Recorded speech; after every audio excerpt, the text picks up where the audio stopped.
Hello everybody, welcome to my channel. It's good to have you here. My name is Gemma and I am an advanced occultist.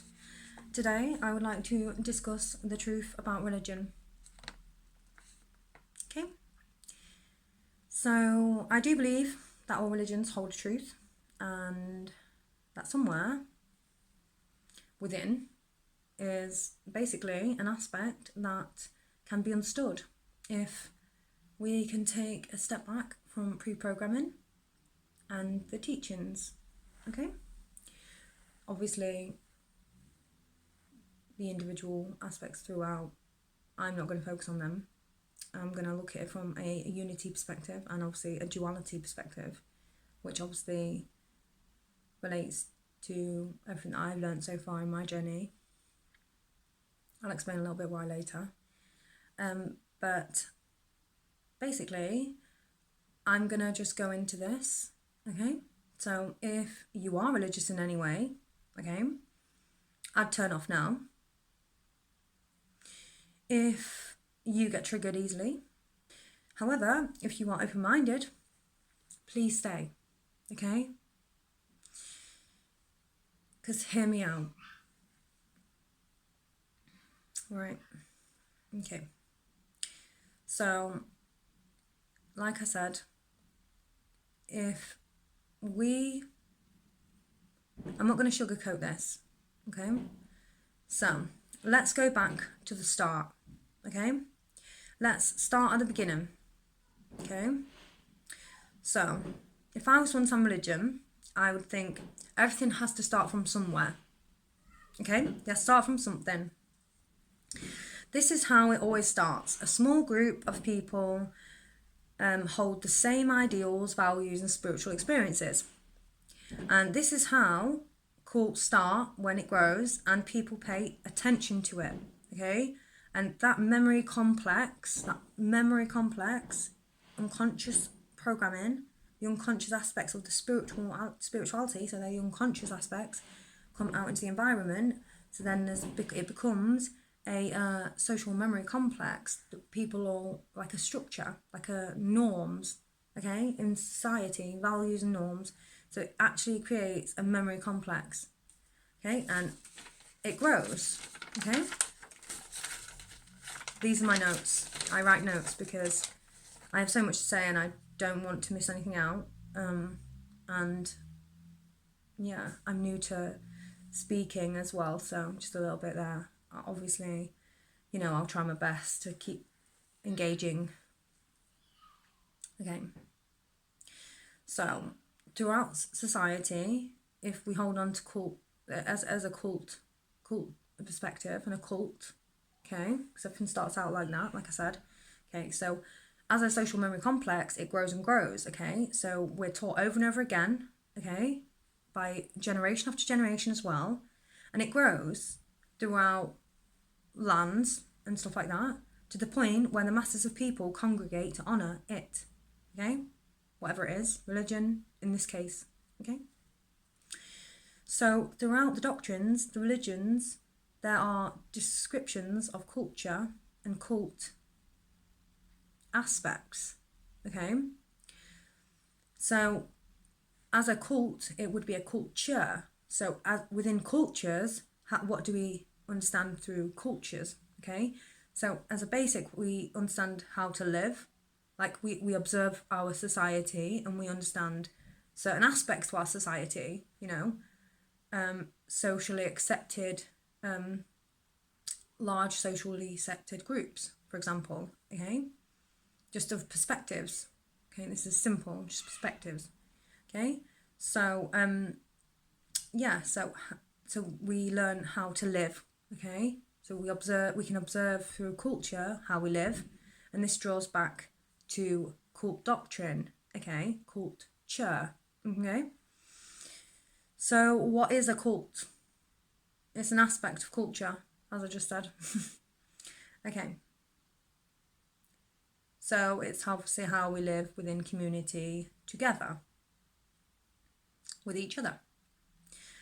So obviously it's not always agreed. So we have groups within society that might be a minority, and then we have groups in society that are majority. And obviously as a whole, the majority kind of always overcomes the minority. So, okay, so if I bring this back to religion, any of your choice, use your imagination, okay? And understanding, because that's important when obviously we're talking about this, because I'm going to be respectful, so you can use your own imagination. So as times change and ending's near, what would this be referenced to as an aspect of culture? Okay, so if it's how we live and we can dominate others within society, so the minority groups are dominated, okay, over the majority. So this happens a lot within our societies that we've created through eons. Let's go all the way back. Like I said, let's start from the beginning. So this all equates to a religious doctrine. So you can relate this to any religion, and this is a universal concept I'm bringing down, and I'm making it apparent that there is one, and there's a pattern, and it's within cults and religions. So there's a connection there with cults and religions. So obviously it had to become something in the first place. It had to be, in the first place, a cult before it became a religion. Okay? And then, obviously, throughout society, the smaller groups obviously are they obviously lessen over time, and then obviously the bigger social groups, they emerge and they're more seen, and this then promotes an aspect of a religion. Okay, this can then obviously take over, take heed, take more of a relevance within a society if a bigger group is more likely to agree. Okay, so this is the same as how a culture develops. This is the same as a cult, and this is the same as a religion, because this is what brings it all together. Okay, so that would be an aspect of what actually religion is. Obviously, I'm making a point of this, and there's a reason. Within, obviously written a long time ago, what makes this an issue? So obviously things have been written a long time ago, like these religious scriptures and stuff, doctrines, whatever. You can put it to anything you want to put it to. I'm not going to be specific, okay? But what makes this an issue is because times change, and we begin to understand we all have the ability to access source in our own way as well. And we also become more self-aware, okay? And we also have this understanding, if you do become more aware, so as we develop and enlighten, and we become enlightened human beings, we could arguably say that no one kind of saves us like we save ourselves. And this is because we have to take action to save ourselves. So we're not waiting for somebody to come and save us, for example. Okay? So to take the steps of change, things in our life, that's not working anymore. We have to change it. Okay? And this could be, for example, like if your job sucks. Okay? Well, we go and we get a new one. Or, for example, if we are struggling within our lands, we might choose to migrate. Okay, this is obviously something you have to take upon yourself to do. Like, it is within you that you have to go and do this to make a change. Okay, now, if we bring this back, we understand we are individuals and we are allowed to have self-governance. Okay, obviously, we have to take responsibility for ourselves.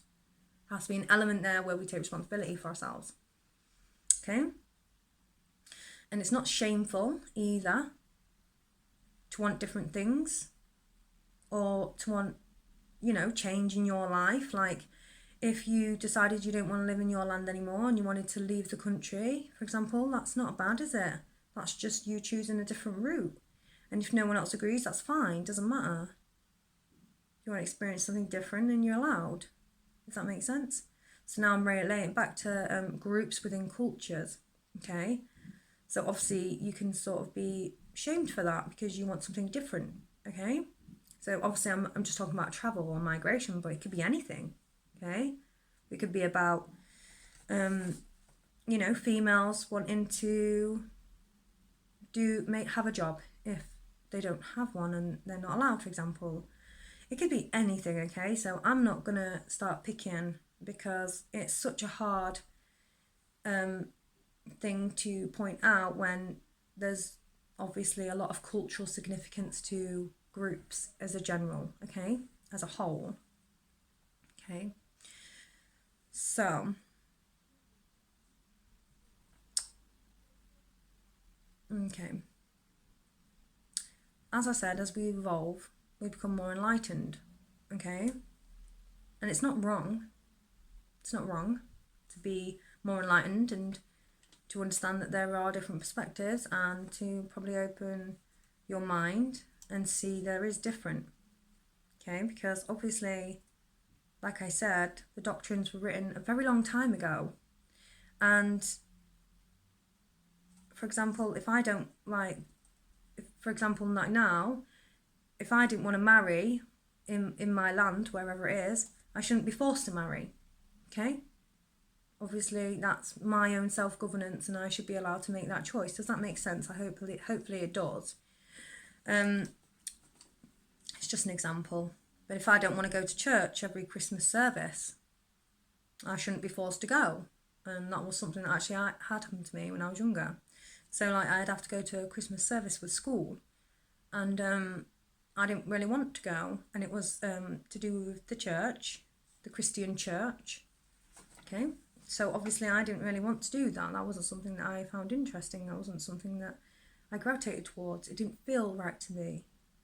Okay. So, you know, it's just normal. You should be able to self-govern yourself to a degree in areas of your life. And there's nothing wrong with that. There's no shame. Okay, so I believe at the time the doctrines was written, culture was a big part of it. Okay, so when they was written, the culture, like the doctrines, like, you know, it could be a Bible, for example, okay? That's Christian Bible, okay? So this was written ages ago, okay? So, like, what, if this was written a long time ago, and obviously, because it's so hard not to add cultural significance to this, it's so hard not to add the cultural significance because it brings a structure to a society. The religious underpinnings bring structure to society, okay? And it's a, obviously, as I was talking about groups, it's a natural formation of like living, okay? So if it's brought a structure to society,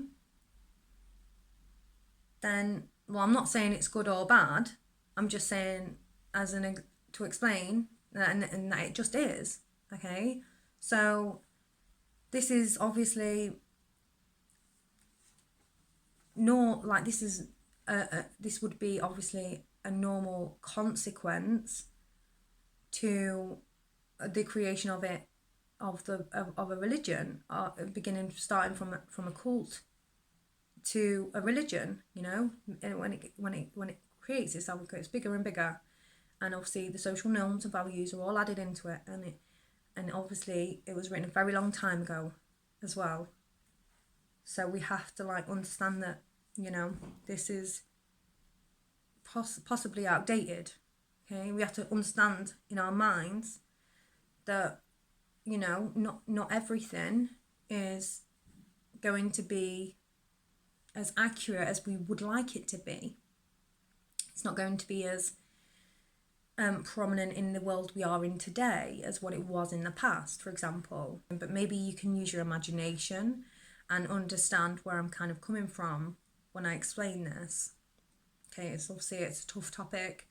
I don't want to be insulting anybody at all when I speak about this, because it's about bringing an awareness.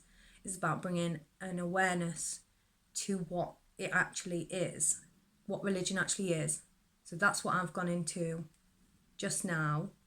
So now I want to go into the truth that I see in religion and pinpoint what I think and why I see it like that. Okay? So, I'm going to bring a unity aspect to this now. Okay? I have an ability to see both sides of the spectrum. Okay? I'm now going to go into the unity aspect. So for Muslim religion, okay, I can see, for a start, the name Allah is in English the Allah. So it's A-L-L. So it's all, okay? Allah, which means all, okay? So straight away, as soon as I heard that, I understood that to be extremely interesting, because I believe at that time there was significance to this. Of course there was. Okay? How is it so big? How can everyone understand it and relate to it in a certain way? And, really, it does make a little bit of sense to me, because all is the all is a collective unconscious. Okay, so if I was to relay this back to everything I understand, it's about the unconscious aspects of us as a collective. So to say this is actually makes a lot of sense, It does make a lot of sense. And in that period in time, in that era, I would probably gravitate towards this. This would make sense to me because of the sounding of the Allah, the Allah, the all. Right, okay, and in turn, a social memory complex, because it's bled through into the environment, okay, at that time, in that era, okay, in the culture when it was created. So obviously, there's a significance to this.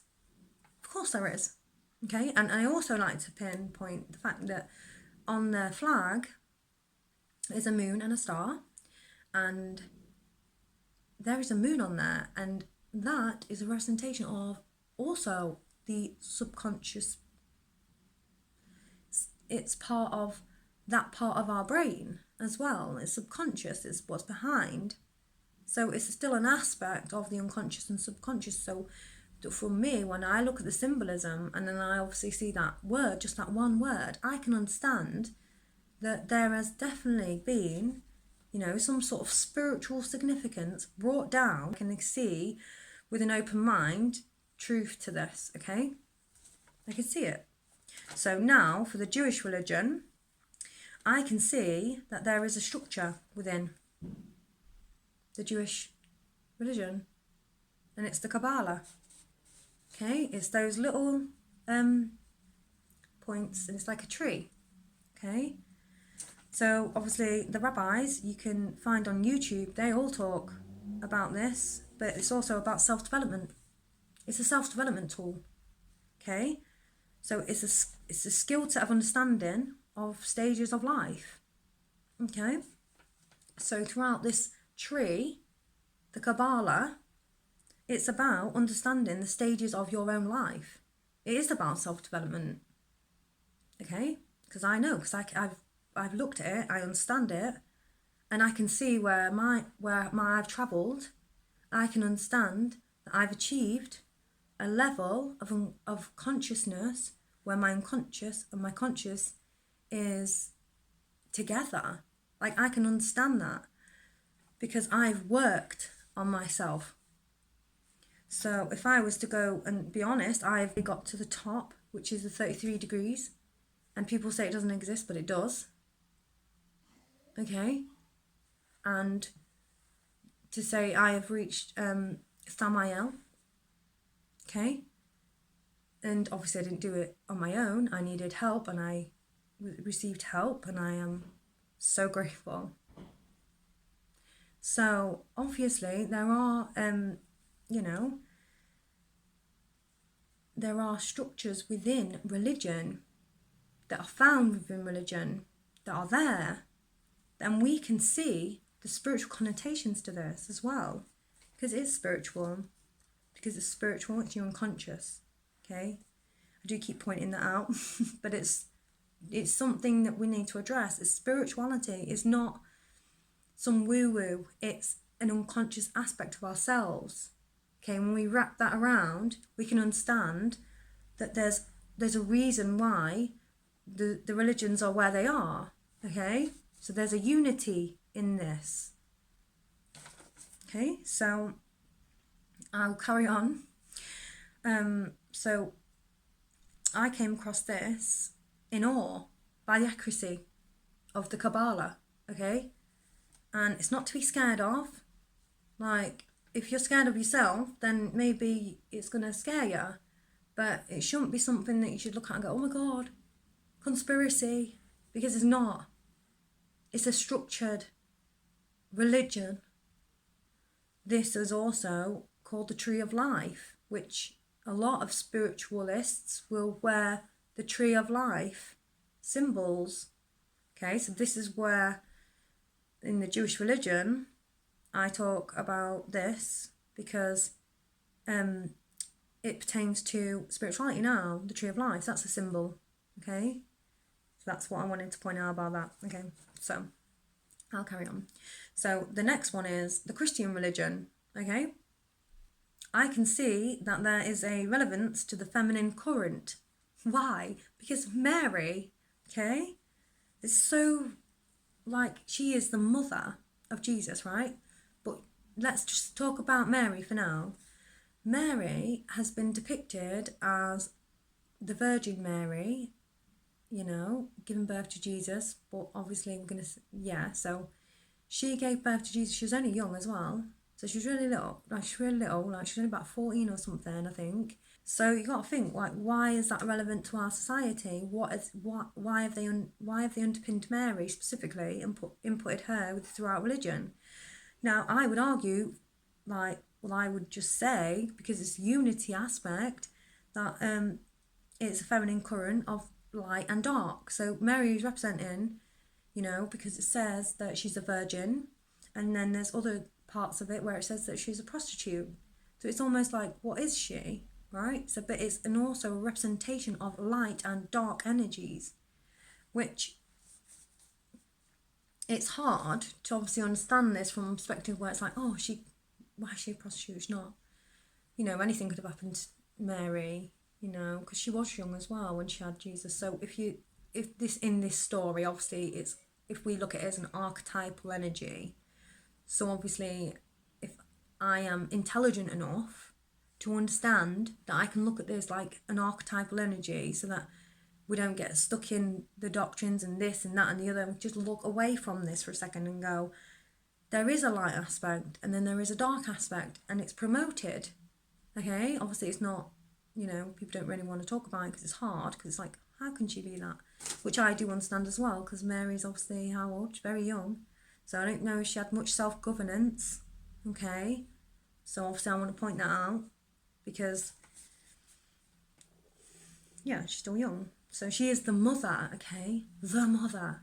So she is a representation of light and dark, and she is the mother. And mum is what? Somebody who cares for you, and that looks after you. That, you know, she holds responsibility for you. She makes sure you're protected and you're safe. She cares for you, like, she gives a crap. Like, she's probably, you know, they do say your parents are the only ones who are ever going to care about you. So obviously don't relay this to, this is obviously a generalisation, because that's not necessarily the case, is it? Always. But as an archetype, Mary is the mother, okay? And it's almost like you can look up to Mary and you can go to Mary, and Mary's the mother. She is both light and dark. She is there. She is always there. And I think that's why they inputted her in the Christian religion. I do think that, right? And also, she holds a baby. So she shows them she's a mother. She holds her creation. Her creation. This is dragon energy. This is dragon. And obviously that's the creation. Okay? And obviously it breathes fire. So it's like destruction. So it's almost like light and dark. Okay? And they're both necessary. They're both necessary. And it's not like a bad thing. Like if you don't want to speak to anyone anymore, what do? You just cut them off. So that's an aspect of that energy. So obviously let's not get carried away, but it's an archetypal figure, okay? That's why it's there. Okay, so she holds the baby. So let's talk about Jesus now, like as an archetype, just Jesus, okay? So to me, Jesus is about creation, because obviously he was born and he's there in Mary's arms, and that's there, that's in there. And then you've got the cross, which is the death aspect, and it's a fact of life. So the destruction energy and the creation energy is there. Okay, so as a generalization of all these religions that I've just spoke about, obviously they're not everything. I will say another one, which is Buddhism, and that's they represent a level of peace. Okay, so peace is there for the Buddhists, for example. They promote it, so that will be an aspect of creation. Okay, and I do think that there might be more to it as well, but I just wanted to lightly cover that one because I just remembered it. So as we talk about all these religions, and we understand that there is a unifying perspective to these, okay? So these are the keys that can bring in universal truth to the religions at play, okay? They're keys of truth. And obviously, if we remove the cultural like underpinnings to them all, like what is culturally accepted, if we just understand the message without the culture that's embedded within the doctrines, because there is, I'm here to promote any of them, okay? I'm just observing what I see from it, what I've understood from it, what I've come to understand, okay? And it's my perspective. I'm allowed to have my perspective, okay? I'm allowed. And in a paradigm of time, of the ages, the fact of the matter is that things change throughout time. And that is true. Things do change, okay? And it's okay that things change. And it's normal that things change as well. But basically, the way I can understand this now is that everything is just to be understood. And what I can learn from these aspects. What can I learn from this religion, that religion, this religion? And that's how I've seen this. Because I'm not actually religious, I sit here and go, what can I learn from this aspect of culture? What can I learn from this aspect of culture? And I can just see from looking, obviously observing and stepping away, because I don't hold any real devotion to it, because I understand that I am an individual and I have self-governance and it's my choice, whereas I will only gravitate to things towards certain aspects of things if I understand them, but I'm not going to follow something completely by the book because it's old. And that's how I see it. And the truth is that we all have a different perspective, and I'm just here sharing mine. And yeah, so everything is here to be understood. I did speak about the complexities of culture in this and the duality, because there is, and there's lots, but I'm not going to go too much into that because everybody else does it in the world and we all see it.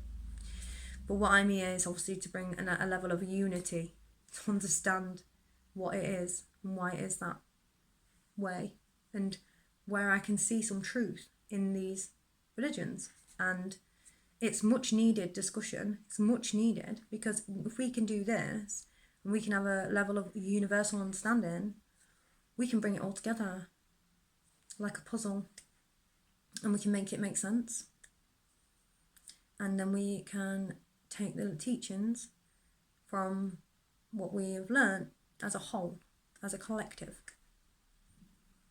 And obviously I'm not saying that unity all the way, because I don't believe in it, essentially, because I've just taken bits from the religions.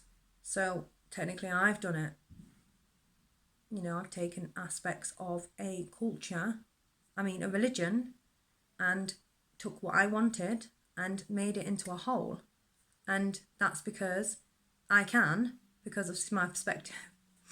What I'm trying to say is that basically, if I wanted to create unity out of this, a religious concept, and why this is all happening and what this all means, if we can bring this all together, then that's why I've done it. And let's have it right, the fact that the subconscious mind, the unconscious mind, throughout Muslim doctrine, and the all, and then we've got the Jewish doctrine, the Kabbalah, which is the tree of life, and it's a self-development process, individual, and it's literally word for word. You can work your way through this. So it's like, almost like someone's created a science out of a life, the tree of life, okay? So we can understand that. And then we've got the Christian religion, which is an aspect of life and death. And it's also an aspect of the divine feminine energy current. So if we was to put all that together, that's exactly what I'm trying to explain throughout what I'm talking about. And obviously Mary as an archetype. So the point that I'm trying to make is that this can all come together, and a universal understanding can be had from this, so that when we go in to our next eons in time, into our next levels in enlightenment and spiritual enlightenment, we can take these aspects with us. We can understand that these are important to us, and whatever else can be found within them, obviously not just them, but they're just the basic principles. So I think that it's a much needed discussion to have, and I think that it's about bringing everything together now, because things are changing in our world, and it's almost like everything is so disjointed. I'm not talking just about religion, I'm talking about culture. Everything's so disjointed, and I'm not saying unity is the answer, because it's not, because there's a lot of things that I have duality against, and obviously I won't discuss that right now, but there's a lot of things that I don't agree with, and I find absolutely disgraceful, and there is no way on this ever that I'm ever going to accept certain things within cultures. And that's not anything to do with this religions or anything like that. That's just my understanding of this world, okay? And obviously everybody has something they can sit and say, I absolutely do not agree, and that's okay as well. You know, you don't have to agree with me and what I'm saying either. You know, think what you like, have self-governance, you know, look within for the answers. This also reminds me, now I'm going to talk about a Statue of Liberty, and she holds a torch and she holds a book. Now this is her torch, and that's her light to lead her way, and she holds a book. I've never read about her, but this is what I think when I see her, is that she holds a book, and that's her book, that's her understanding, that's what she's come to learn and understand, and that's up to her in her life. And I think everybody should obviously have this kind of perspective, especially when we come into the age of enlightenment. You know, we're in the age of Aquarius now, so it's kind of like time to sort of like look at the world and see where we're at and kind of see where we can move from this so that we can create. We can still create. There's a chance for us to still create, unless we're just going to do this and just destroy everything. Then what? It's not necessarily about, some things aren't necessarily about being enemies. It's about understanding and then coming together with that information so we can grow. As if we look far, far away from us, we're a point. So if we was like Earth, we're a point. So we're like, oh, that's then now a whole, the all. So if we was to take that perspective and say, right, okay, there has to be a point in time where there has to be a connection to some sort of degree of these complexes that we have been arguing over eons about which one is better than this one is better and stuff. And at the end of the day, if you can take something from each of them, you've learnt something. You know, you can take that to an understanding where it's not about that anymore. We can grow and learn something else. We can argue about something else, you know? So this is the point anyway that I want to make. The truth about religion, and that we are actually, it's really about putting the puzzle together and making that make sense. Because if we can make it make sense, then we're on to something, okay? So, thank you for listening to me. And yeah, if you like my content, like and subscribe, and I will be back with more, okay? Take care.